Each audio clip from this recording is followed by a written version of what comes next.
on croyait les travaux de la concertation nationale des acteurs politiques, CNAP, évoluer malgré les doutes émis par certains acteurs politiques. Il n'en est rien. Depuis fin mai 2021, le parti de Jean-Pierre Fabre a cessé sa participation dénonçant le refus du régime de Forgues-Nassimbe de prendre en compte leurs préoccupations. Le comité d'action pour le renouveau, CAR, avait suspendu sa participation pour les mêmes motifs. Ils rejoignent la dynamique Monseigneur Capozzaro, DMK, qui dès le départ, avait conditionné sa participation au règlement de la crise post-présidentielle de février 2020. C'est la conclusion immédiate suite à l'information relative au retrait de l'Alliance nationale pour le changement, de la concertation nationale des acteurs politiques, CNAP. Cette structure initiée par le gouvernement à travers le ministère de l'administration territoriale, de la décentralisation et du développement des territoires doit discuter des conditions consensuelles d'organisation des prochaines élections régionales. Mais elle semble déjà se diriger vers un échec avec le départ d'un des ténors de la classe politique de l'opposition togolaise. En effet, l'intention de l'an de se retirer de la CNAP a été notifiée au ministre Peyadoa Boukpessi il y a 2 semaines. Dans cette lettre, le parti de Jean-Pierre Fabre dénonçait certaines conditions qui entourent les travaux de la dite concertation et le manque de volonté du RPT-UNIR d'aller vers le consensus. Pour l'an, il apparaît clairement dans les comptes rendus des débats que le gouvernement s'accroche aux dispositions actuelles qui lui confèrent la majorité dans les institutions en charge des élections. Pourtant, il devrait saisir l'occasion de ces discussions pour procéder aux réformes nécessaires à des élections transparentes. Allusion faite à la composition, notamment de la Commission électorale nationale indépendante, CENI, institution au sein de laquelle le régime de Forgues-Nassimbe conserve la majorité des sièges, se garantissant ainsi la proclamation de résultats frauduleux. Le rejet par le gouvernement, de mesures qui, à l'évidence, doivent contribuer à la transparence des élections et empêcher la fraude, confirme, une fois encore, le manque total de volonté du pouvoir en place d'assainir le cadre électoral de notre pays, a dénoncé Jean-Pierre Fabre.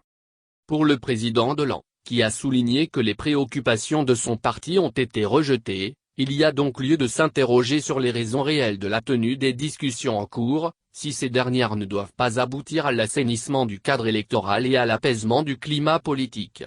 Dans ces conditions et à défaut de réelles avancées prenant en considération les préoccupations légitimes, objet de constantes revendications de mesures d'apaisement et de réforme électorale formulées par l'opposition depuis de nombreuses années, l'an se verra contrainte de ne pas s'associer au semblant de consensus qui se dessine contre son gré, a conclu le maire de la commune Golfe 4.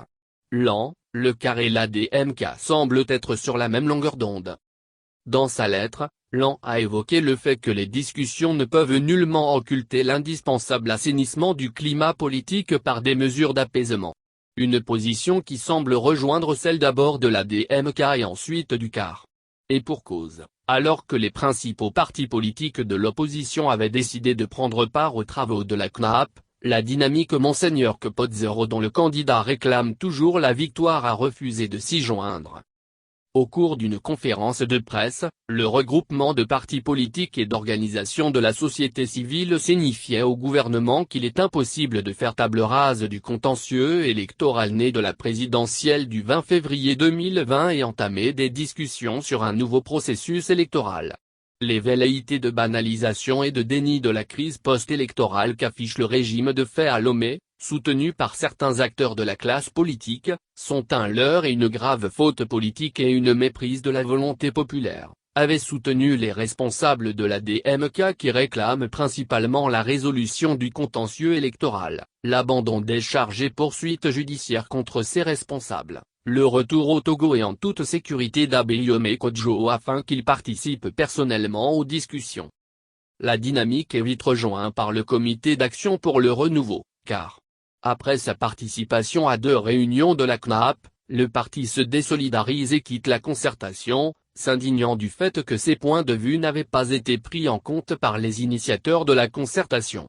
Dans un courrier en date du 2 février 2021, le parti de Femeyo Ovi Aboyibo déclarait que lors de la première et de la deuxième rencontre préparatoire du dialogue, tenue respectivement les 14 décembre 2020 et le 19 janvier 2021, Les principaux sujets de préoccupation soulevés par le CAR, notamment le règlement politique de la crise post-électorale en vue de la tenue d'un dialogue inclusif, franc et sincère, ont été balayés du revers de la main. C'est ce même rejet des préoccupations qui a occasionné la décision de l'an de se retirer de la CNAP. Un coup dur pour cette entité qui perd le principal parti politique de l'opposition dont le candidat, selon le parti, est arrivé troisième au soir de la présidentielle de février 2020. Tout compte fait, le régime de Faure Gnassingbé fait encore preuve de gloutonnerie en voulant continuer de faire main basse sur les institutions en charge de l'organisation des élections. On peut en déduire que le parti au pouvoir a gagné les élections, non pas dans les urnes, mais grâce aux institutions qui proclament les résultats. Sur un autre aspect, le régime RPT-Uni renforce la conviction de ceux qui soutiennent que Faure Gnassingbé n'a pas l'intention de céder ne serait-ce qu'un iota de son pouvoir.